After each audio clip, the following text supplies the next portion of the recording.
Translation and purport by His Divine Grace, Srila Prabhupada Ki Jai. When the royal dynasty, being excessively proud, because of the material modes of passion and ignorance, became irreligious and ceased to care for the laws enacted by the Brahmanas, Parasuram killed them, although their offense was not very severe. He killed them to lessen the burden of the world. Purport. The Kshatriyas, or the ruling class, must govern the world in accordance with the rules and regulations enacted by great Brahmanas and saintly persons. As soon as the ruling class becomes irresponsible in regard to the religious principles, it becomes a burden on the earth. As stated here, Rajas tamo vratam bharam abramanyam. When the ruling class is influenced by the lower modes of nature, namely ignorance and passion, it becomes a burden to the world and must then be annihilated by superior power. We actually see from modern history that monarchies have been abolished by various revolutions, but unfortunately the monarchies have been abolished to establish the supremacy of third-class and fourth-class men.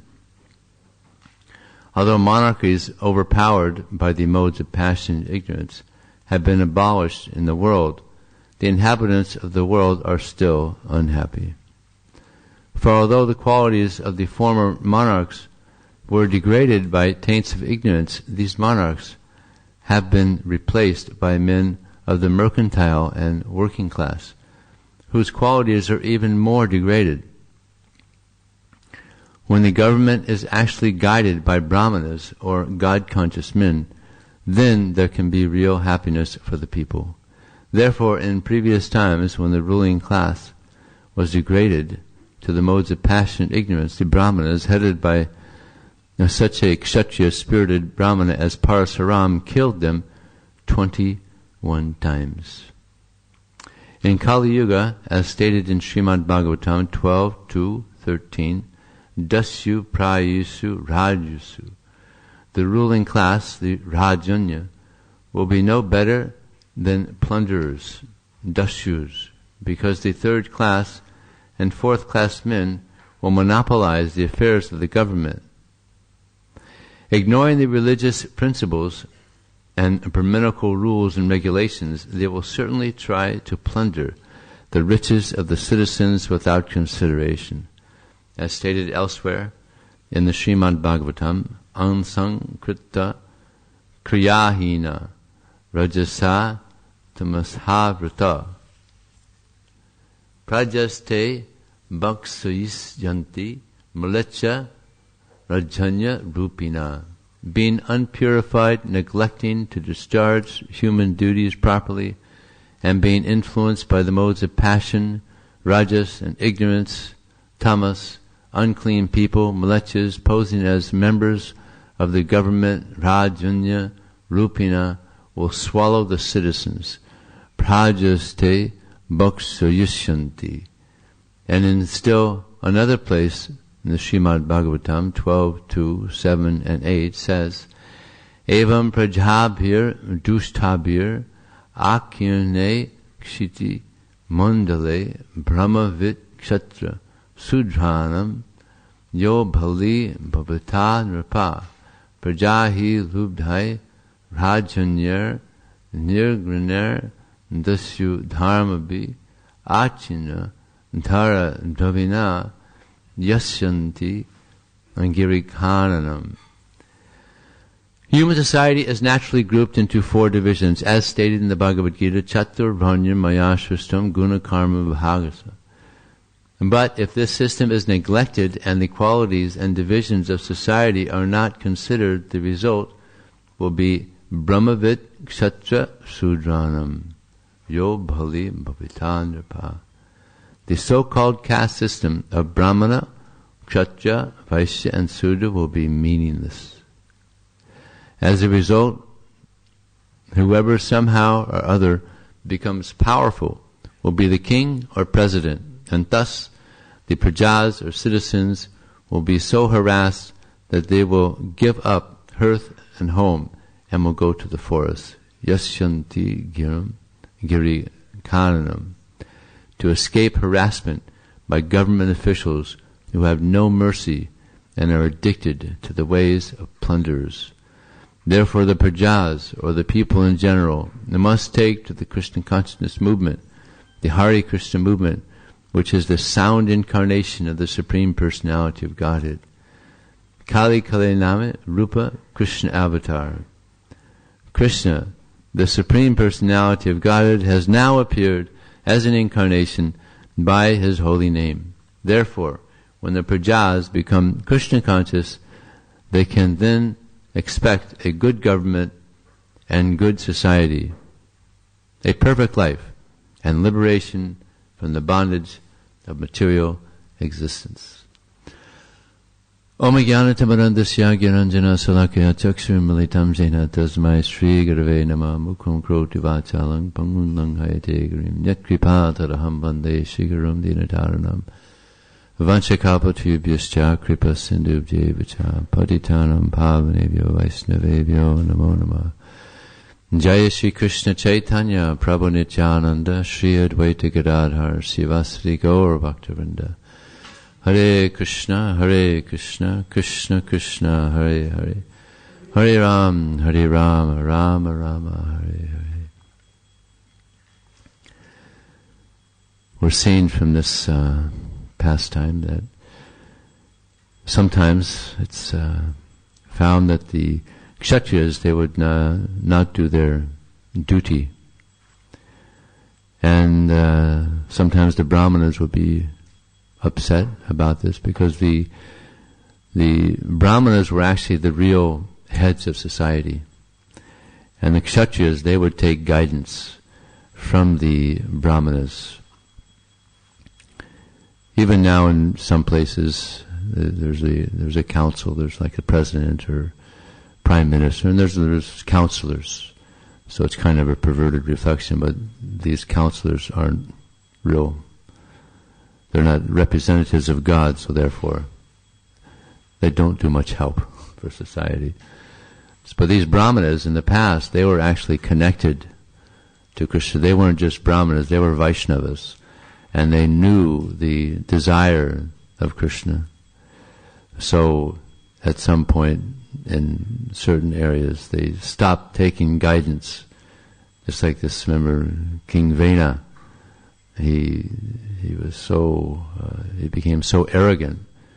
He said, "Why are you worshipping this Narayan or Krishna? Don't you know I'm God? You know, all the demigods are manifesting to me. Don't you just worship me?" You know? So he kind of went off, and the Brahmanas had to deal with him in their mystic way by just by their sound vibration. He was killed. Brahmanas were so powerful.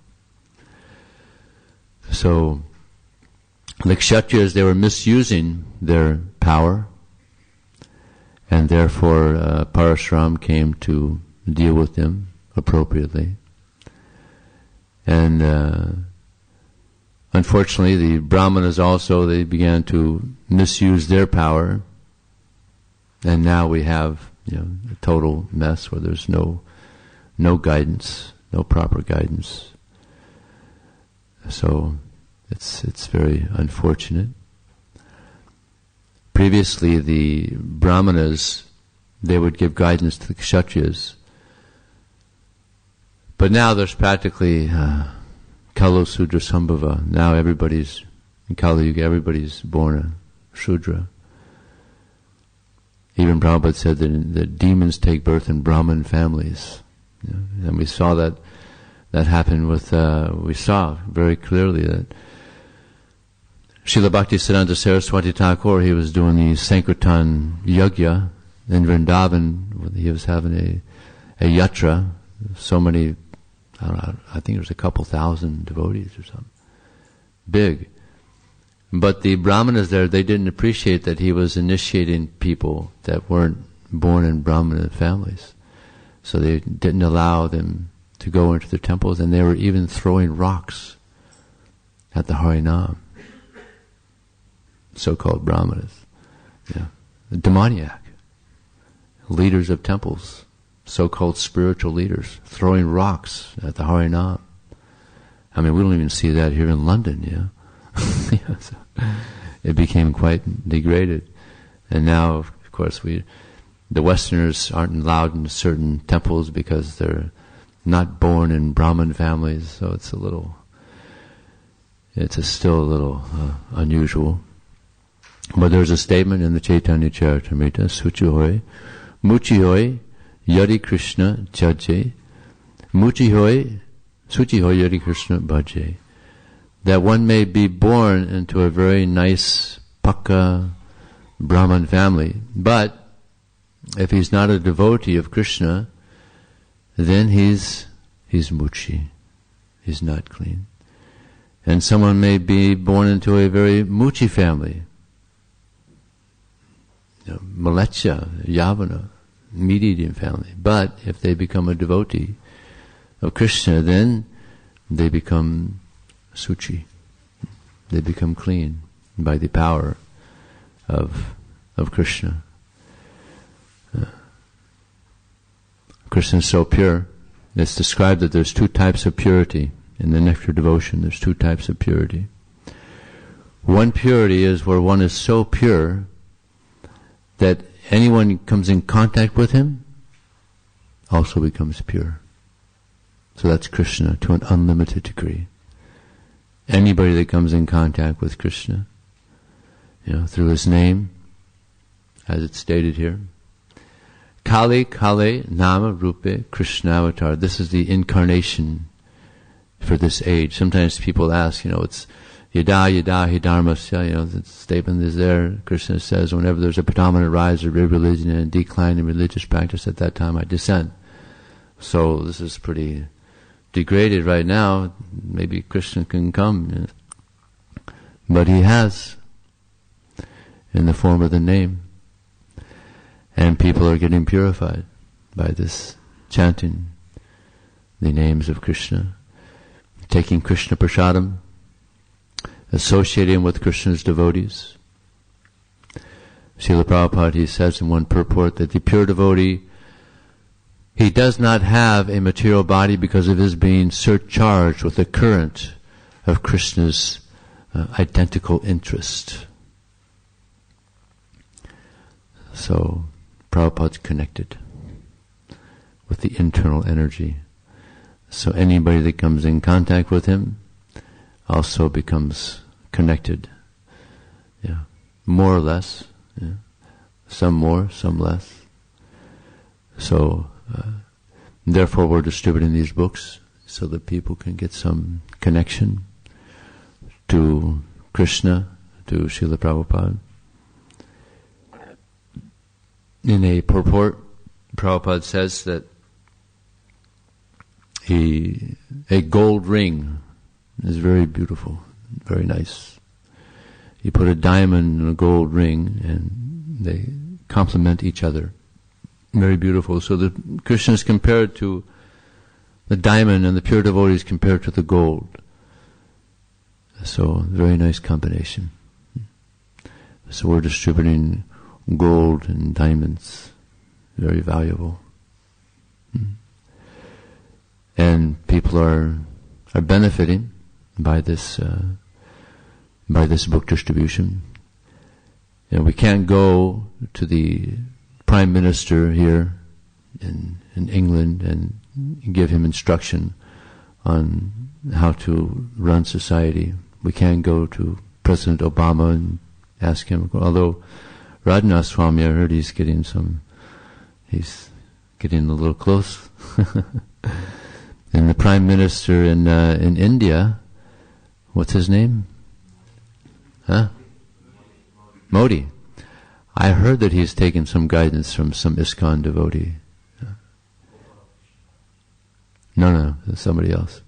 So, so this is good. Now it's happening that there's leaders that are taking guidance from devotees. So this is very auspicious. Srila Prabhupada, when he was here, he always wanted to meet with the president. He wanted devotees to make some arrangement to meet with the president. Unfortunately, it never happened. He met with the prime minister in India, but she was so scared because there was some death threats, so she was just big anxiety. So Prabhupada, he just asked for the things that he essentially needed. He wanted to present more, but she was so scared. So Radhanath Swami's met with the president. This is I think a couple times, right? So this is very auspicious. Hopefully something will come out of this. So we can't go to the leaders very much. So therefore we have to go to the people. Previously the Kshatriyas, and the Brahmanas, they would guide the people. We can't go to them. So we just go straight to the people. We give the books to the people. Because the people, they don't know what's right, they don't know what's wrong. They don't know who to vote for. That's the whole system now, is it's a government for the people, by the people, but the people don't know what's right. So they're voting for people that are unqualified. So by book distribution, we give them an understanding of who's a proper leader. Democracy. Prabhupada called it demon crazy. Because they don't know, they're just Sudras also. They have no idea how to lead society, and therefore there's chaos everywhere. So if Parasaram were to come right now, it would be interesting. Because he certainly wouldn't be happy with the so-called leaders that we have in society now. So the Brahmanas, they were compared to the head of society.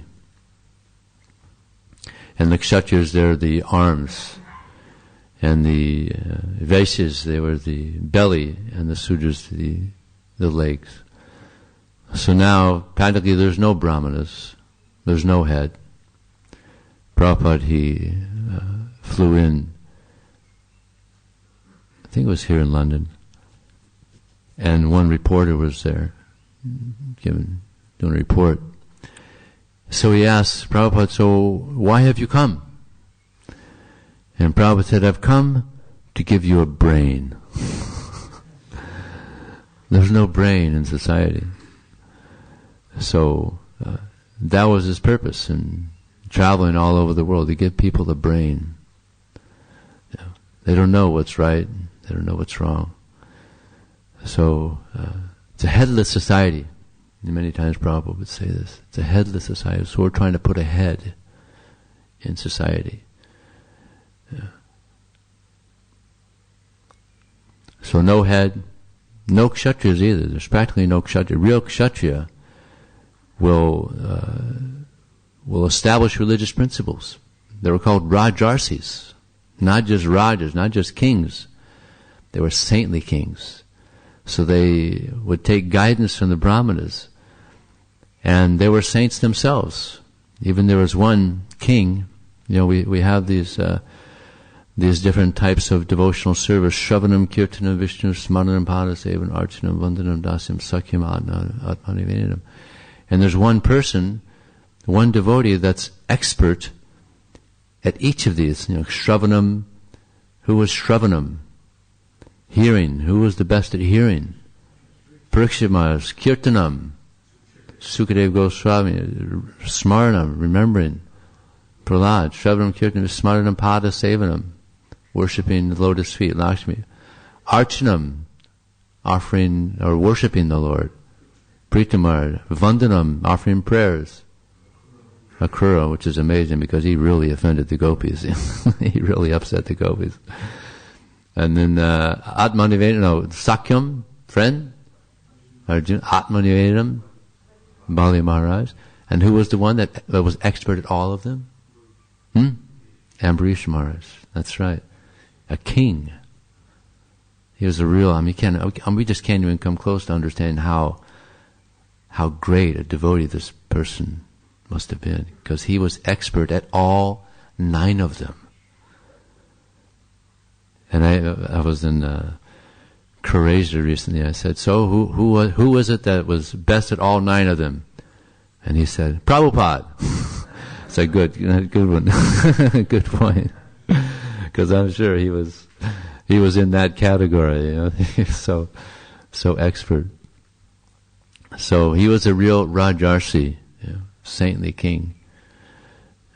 So unfortunately there are no saintly kings. So we have to go to the people. Just go straight to the people and let them know this is how we should live our life, in God consciousness. And this will bring satisfaction to the soul. So this chanting of Hare Krishna, which is the process in this age, it's Srila Prabhupada, he once said that my desire is that the holy name of Krishna become a household word for society. He wanted everybody to know about Krishna. He wanted everybody to know about the holy name of Krishna. In this regard, there was one GBC in America. He was in his house and he was honoring breakfast, and his daughter came running in, said, Pita, you won't believe it. Bugs Bunny is chanting Hare Krishna. I said, what? Bugs Bunny, and he's like one of the most popular cartoons. So he went in there, and Bugs Bunny, sure enough, he's rowing a boat. Hare Krishna, Krishna Krishna. So you can't get much more household than that. So, and there used to be a saying that the sun never sets on the British Empire. Remember that one? Of course, now it does, every day. But actually, you can say, truly, that the sun never sets on the devotees of Krishna that are chanting Hare Krishna, Krishna Krishna, Hare Hare, Hare Ram, Ram Ram, Hare. And book distribution also. There's always somebody distributing books. Actually, the BBT here in northeastern Europe, they found that every 7 seconds there's a book being distributed. So the chanting of Hare Krishna, the distribution of Prabhupada's books, it's going on constantly. The sun never sets on it. So this is auspicious. Yeah.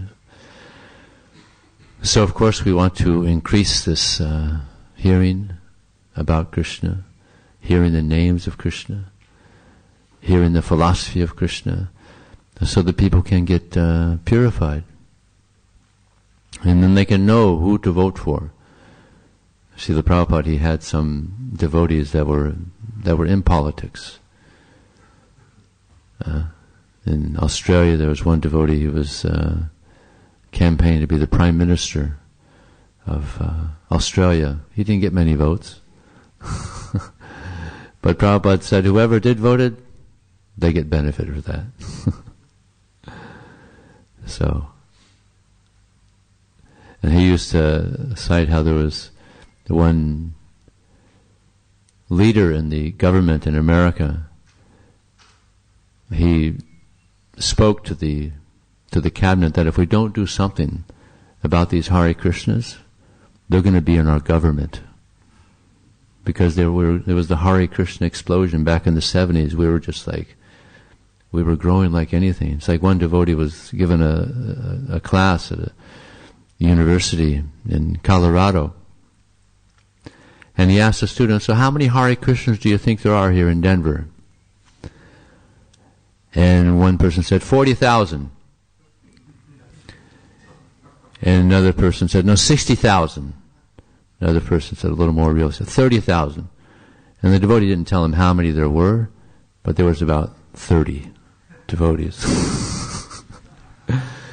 Because they're doing Harinam all over the place. And people think, wow, these Hare Krishnas are like everywhere.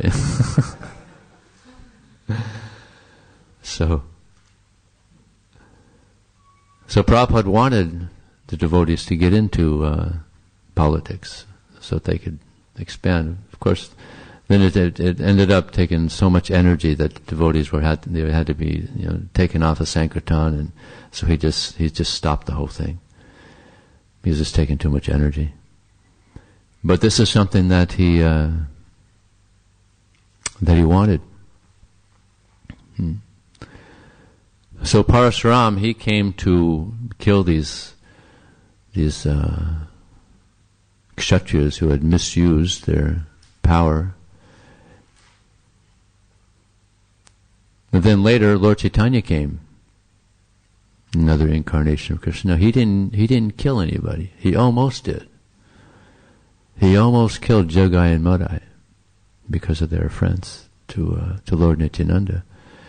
And just as he was going to kill them with his chakra, Lord Nityananda said, no, please, Lord, if you kill them, you'll have to kill everybody in Kali Yuga, because everybody is so demoniac. And besides that, Jagai, he stopped Madai from hitting me again. And as soon as Lord Chaitanya heard that, he embraced Jagai, because he had protected Nimai. So here's an example of Lord Chaitanya Mahaprabhu. He came to kill the demoniac mentality. So this is Lord Chaitanya's mission. And by this book distribution, by this chanting the holy names, then the demoniac mentality becomes purified. And Krishna says in the Bhagavad Gita that the mind can be the friend or it can be the enemy. So when is the mind the friend? The mind is our friend when we're always doing things which are pleasing to Krishna. So we'll know, when our mind is our friend. If we're doing things that are not pleasing to Krishna, then we've listened to our mind. We're listening to the enemy. Srila Bhaktisiddhanta Saraswati Thakur, Jai Shri Shivana Gokulananda. Srila Bhaktisiddhanta Saraswati Thakur said that the mind is a non-devotee. So we're not supposed to associate with non-devotees, right? But we're associating very closely with a non-devotee, the mind. So I think next week we're going to have, this coming weekend, Radhanath Swami is going to give some remembrances of Bhakti Tirtha Swami. What the remembrance that I have of him the most is this instruction. I probably said it here before, but it's good to hear again because it's a really good instruction that he had on how to, and an example on how to chant japa. When he would chant japa and he found that he was inattentive, sometimes that happens to us, when we're chanting. So he would stop and he would back up one or two beads and then he would go forward. And I was thinking, wow, that's fantastic. That's a very practical way. I've been to so many japa retreats and there's so many ideas on how to increase our japa, but I've never heard anything more practical than that on how to improve our japa. Stop your japa, stop chanting, back up one or two beats, then go forward. It's checking the mind, because why are we inattentive? Because the mind is a non-devotee. It doesn't want to hear it. It doesn't want to hear the holy name. So therefore it's going off and thinking of this and thinking of that. So we got to force the mind, kind of like to think of the holy name. So we got to preach to the mind. I know you don't want to hear the holy name, but this is the new program. If you don't chant attentively, we're going to chant more. All right? Oh, all right. And then it goes. So it's very good. I've been doing this for years, and it's very, very nice way to improve. It's a very practical way to improve our quality, because this is what Krishna's looking for. We could be chanting all day long if we're not really hearing, then. But if you just hear the holy name one time, if we just hear once, we can be completely pure. If we just hear it once, the holy name, purely, because it's Krishna. So this is one of the main offenses. One of the main offenses. Yeah. Also, maintaining material attachments even after understanding so many instructions. This is another major offense. So this hearing has to be done with attention. Actually, our whole process is all about attention. Everything we do has to be done with great attention. Our japa, the service we're doing, association with the devotees, everything has to be done with great attention, very carefully. In a Krishna conscious way. I'm reading this book now about Yamuna, and she's such an amazing Vaishnavi. I mean, so Krishna conscious, and I'm just feeling embarrassed. I was with her in Florida, and it was just to be in her presence, because she was just so Krishna conscious. You just felt the Krishna consciousness. It just rubs off onto you. She was so pure, non-envious, and non-judgmental, and just absorbed in Krishna. Prabhupada was so happy. He said to her one time that if you were a man, I'd have you as a GBC, because that's when there weren't any women GBCs. But he was so pleased with her because of her Krishna consciousness, her purity. So this is what attracts Krishna, is the purity. I mentioned to you there one type of purity. There's two types of purity. So one type of purity is one is so pure that anyone comes in contact with him becomes purified. The other type is that whatever one does is pure. So that's the second type of purity. Yeah. Whatever a pure person does is pure activity. So that's Krishna also, unlimitedly. And the pure devotee who comes in contact with him also becomes purified. One devotee asked Gaurkishore Das, Jagannath Das Babaji, how can I become pure? How can I become a pure devotee? And he replied with one word: beg. He said, beg. We have to beg for it. And actually that's the meaning of the mantra that we chant, Hare Krishna. We're begging, Krishna, please engage me in your service. We're begging for service. Yeah. Krishna bhakti rasa masabhravi tamati kriyatam yodi kotopi labhyate tatra loyam apyam boyam janma koti sukatarna labhyate. That this bhakti that cannot be attained by performing many pious activities for many millions of years, but it can be attained by only paying one price, and that is one's intense desire to attain this bhakti. So intense desire, so we have to beg for that. If we don't have that desire, we should beg for that desire to attain this love for Krishna. And at the same time, we should have a great fear of Maya. I was reading in one purport. Prabhupada said, a sane devotee is always fearful of falling from his position. This is a regulative principle. So we have the four regulative principles, right? So Prabhupada stating another principle. This is you could call this the fifth regulative principle, unofficially.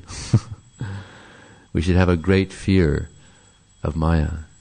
And Prabhupada said that once, he said, my disciples, they have two diseases. One, they are not enough afraid of Maya, and two, they like to change things. So we should have a very firm fear of the illusory energy.